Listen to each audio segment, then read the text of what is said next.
जब भगवान वाराह ने पृथ्वी को रसातल से लाते समय हिरण्याक्ष को मार दिया, तब उसका बड़ा भाई दैत्यराज हिरण्यकशिपु बहुत ही क्रोधित हुआ। उसने निश्चय किया कि मैं अपने भाई का बदला लेकर रहूंगा। अपने को अजय एवं अमर बनाने के लिए हिमालय पर जाकर वह तप करने लगा। उसने सहस्रों वर्षों तक उग्र तप करके ब्रह्मा जी को प्रसन्न किया। दोस्तों, अगर आप इस चैनल पर पहली बार आए हुए हैं, सब्सक्राइब जरूर कीजिए और साइड में दिए हुए घंटी के आइकॉन पर क्लिक कीजिए। धन्यवाद। ब्रह्मा जी ने उसे वरदान दिया कि तुम न किसी अस्त्र से, न शस्त्र से, न रात में, न दिन में, न जमीन पर, न आकाश में, और न ही ब्रह्मा जी द्वारा निर्मित किसी प्राणी से मारे जा सकोगे। जब हिरण्यकशिपु तपस्या करने चला गया था, तभी देवताओं ने दैत्यों की राजधानी पर आक्रमण किया। कोई नायक न होने से दैत्य हारकर भाग गए। देवराज इंद्र ने हिरण्यकशिपु की पत्नी कयाधु को बंदी बना लिया और स्वर्ग को ले चले। रास्ते में देवर्षि नारद मिल गए। उन्होंने इंद्र को रोका कि तुम दैत्यराज की पतिव्रता पत्नी को मत ले जाओ। इंद्र ने बताया कि कयाधु गर्भवती है। उसकी जब संतान हो जाएगी, तब उसके पुत्र को बंदी बनाने के बाद करके उसे छोड़ दिया जाएगा। देवर्षि ने कहा, इसके गर्भ में भगवान का परम भक्त है, उससे देवताओं को भय नहीं है, उस भक्त को क्षति नहीं पहुंचाई जा सकती। इंद्र ने देवर्षि की बात मान ली। वे कयाधु के गर्भ में भगवान का भक्त है, यह सुनकर उसकी परिक्रमा करके अपने लोक को चले गए। जब कयाधु देवराज के बंधन से छोड़ दी गई, तब वह देवर्षि के ही आश्रम में आकर रहने लगी। उसके पति जब तक तपस्या से न लौटें, उसके लिए दूसरा निरापद आश्रय नहीं था। देवर्षि भी उसे पुत्री को भांति व्यवहार और ज्ञान देते थे और बराबर गर्भस्थ बालक को लक्ष्य करके उसे भगवत भक्ति का उपदेश किया करते थे। गर्भस्थ बालक प्रहलाद ने उन उपदेशों को ग्रहण कर लिया। भगवान की कृपा से वह उपदेश उन्होंने फिर भूला नहीं।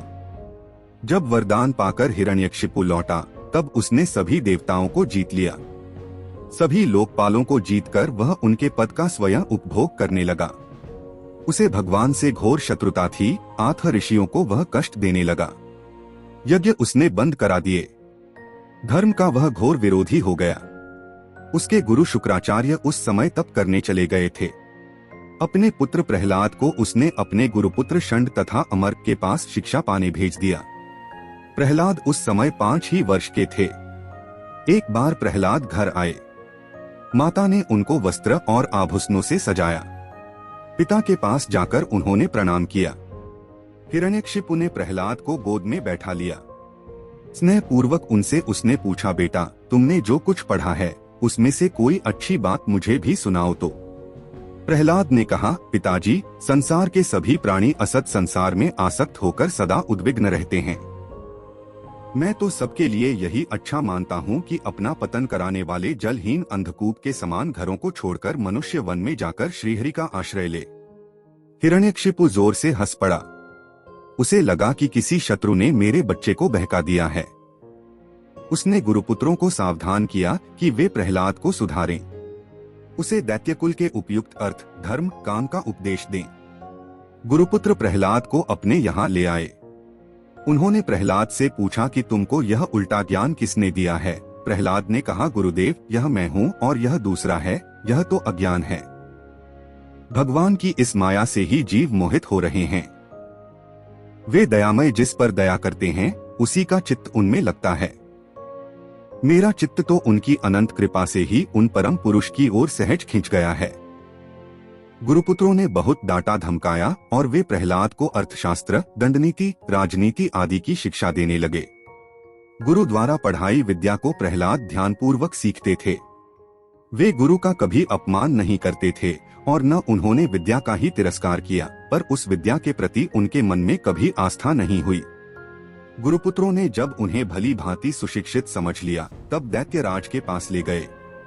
हिरण्यकशिपु ने अपने विनयी पुत्र को गोद में बैठाकर फिर पूछा, बताओ बेटा, तुम अपनी समझ से उत्तम ज्ञान क्या मानते हो। प्रहलाद ने कहा, भगवान के गुण एवं चरित्रों का श्रवण, उनकी लीलाओं तथा नामों का कीर्तन, उन मंगलमय का स्मरण, उनके श्री चरणों की सेवा, उन परम प्रभु की पूजा, उनकी वंदना, उनके प्रति दास्य भाव, उन्हें आत्मनिवेदन, यह नवधा भक्ति है। इस नवधा भक्ति के आश्रय से भगवान में चित्त लगाना ही समस्त अध्ययन का सर्वोत्तम फल में मानता हूँ। हिरण्यकशिपु तो क्रोध से लाल पीला हो गया। उसने गोद से प्रहलाद को धक्का देकर भूमि पर पटक दिया। गुरुपुत्रों को उसने डांटा कि तुम लोगों ने मेरे पुत्र को उल्टी शिक्षा देकर शत्रु का व्यवहार किया है। गुरुपुत्रों ने बताया कि इसमें हमारा कोई दोष नहीं है। प्रहलाद पिता द्वारा तिरस्कृत होकर भी शांत खड़े थे। उन्हें कोई क्षोभ नहीं था। उन्होंने कहा, पिताजी आप रुष्ट न हो। गुरुपुत्रों का कोई दोष नहीं है। जैसे एक अंधा दूसरे अंधे को मार्ग नहीं बता सकता, वैसे ही जो सांसारिक सुखों को ही परम पुरुषार्थ माने हुए हैं, वे भगवान स्वरूप को नहीं जानते। भला किसी को क्या मार्ग दिखा सकते हैं।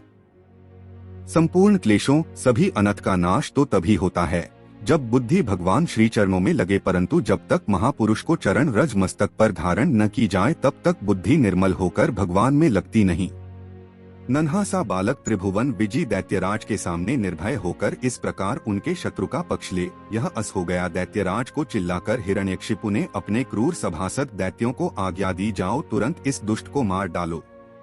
असुर भाले त्रिशूल तलवार आदि लेकर एक साथ मारो, काट डालो। चिल्लाते हुए 5 वर्ष के बालक पर टूट पड़े, पर प्रहलाद निर्भय खड़े रहे। उन्हें तो सर्वत्र अपने दयामय प्रभु ही दिखाई पड़ते थे। डरने का कोई कारण ही नहीं जान पड़ा उन्हें। असुरों ने पूरे बल से अपने अस्त्र शस्त्र बार बार चलाए, किंतु प्रहलाद को कोई क्लेश नहीं हुआ। उनको तनिक भी चोट नहीं लगी। उनके शरीर से छूते ही वे हथियार टुकड़े टुकड़े हो जाते थे। अब हिरण्यकशिपु को आश्चर्य हुआ। उसने प्रहलाद को मारने का निश्चय कर लिया। अनेक उपाय करने लगा। यह मतवाले हाथी के सामने हाथ पैर बांधकर प्रहार डाल दिए गए, पर हाथी ने उन्हें सूंड से उठाकर मस्तक पर बैठा लिया।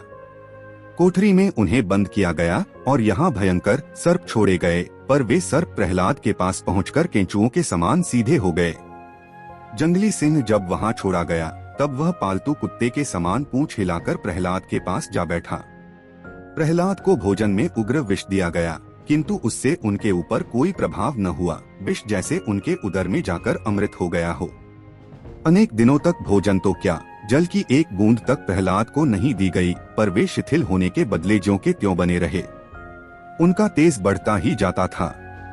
उन्हें ऊंचे पर्वत पर से गिराया गया और पत्थर बांधकर समुद्र में फेंका गया। दोनों बार वे सकुशल भगवान नाम का कीर्तन करते नगर में लौट आए। बड़ा भारी लकड़ियों का पर्वत एकत्र किया गया। हिरण्यकशिपु की बहन होलिका ने तप करके एक वस्त्र पाया था। वह वस्त्र अग्नि में जलता नहीं था। होलिका वह वस्त्र ओढ़कर प्रहलाद को गोद में लेकर उस लकड़ियों के ढेर पर बैठ गई। उस ढेर में अग्नि लगा दी गई। पता नहीं कैसे उसका वस्त्र उड़ गया उसके देह से। होलिका तो भस्म हो गई, किंतु प्रहलाद तो अग्नि में बैठे हुए पिता को समझा रहे थे, पिताजी आप भगवान से द्वेष करना छोड़ दें। भगवान नाम का यह प्रभाव तो देखें कि यह अग्नि मुझे अत्यंत शीतल लग रही है। आप भी राम नाम लें और संसार के समस्त तापों से इसी प्रकार निर्भय हो जाएं। दैत्यराज हिरण्यकशिपु के अनेक दैत्यों ने माया के प्रयोग किए, किंतु माया तो प्रहलाद के सम्मुख टिकती ही नहीं। उनके नेत्र उठाते हो माया के दृश्य अपने आप नष्ट हो जाते हैं। गुरुपुत्र षंड तथा अमर्क ने प्रहलाद को मारने के लिए कृत्या उत्पन्न की, परंतु उस कृत्या ने गुरुपुत्रों को ही उल्टे मार दिया। प्रहलाद ने भगवान की प्रार्थना करके गुरुपुत्रों को फिर से जीवित किया। यो मारने की चेष्टा करने वालों को उनके मरने पर जला दिया। धन्य है। इस प्रकार दैत्यराज ने अनेकों उपाय कर लिए प्रहलाद को मारने के, पर कोई सफल न हुआ। प्रहलाद ने कहा, भगवान तो हर जगह हैं। वे मुझ में हैं, आप में हैं, आपके हाथ के इस खड्ग में हैं, इस खंभे में हैं, सर्वत्र हैं। हिरण्यकशिपु ने प्रहलाद की बात पूरी होने नहीं दी और कहा, वे इस खंभे में भी हैं। उसने सिंहासन से उठकर पूरे जोर से एक घूंसा खंभे पर मारा। घूंसे के शब्द के साथ ही एक महाभयंकर दूसरा शब्द हुआ, जैसे सारा ब्रह्मांड फट गया हो। सब लोग भयभीत हो गए। हिरण्यकशिपु भी इधर उधर देखने लगा। उसने देखा कि वह खंभा बीच से फट गया है और उससे मनुष्य के शरीर एवं सिंह के मुख की एक अद्भुत भयंकर आकृति प्रकट हो रही है। भगवान नृसिंह के प्रचंड तेज से दिशाएं जलसी रही थीं।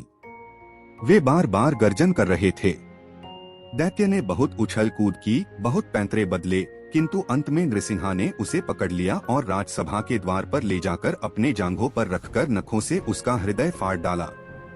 दैत्यराज हिरण्यकशिपु मारा गया, किंतु भगवान नृसिंह का क्रोध शांत नहीं हुआ। वे बार बार गर्जना कर रहे थे। ब्रह्मा जी, शंकर जी तथा दूसरे सभी देवताओं ने दूर से ही उनकी स्तुति की।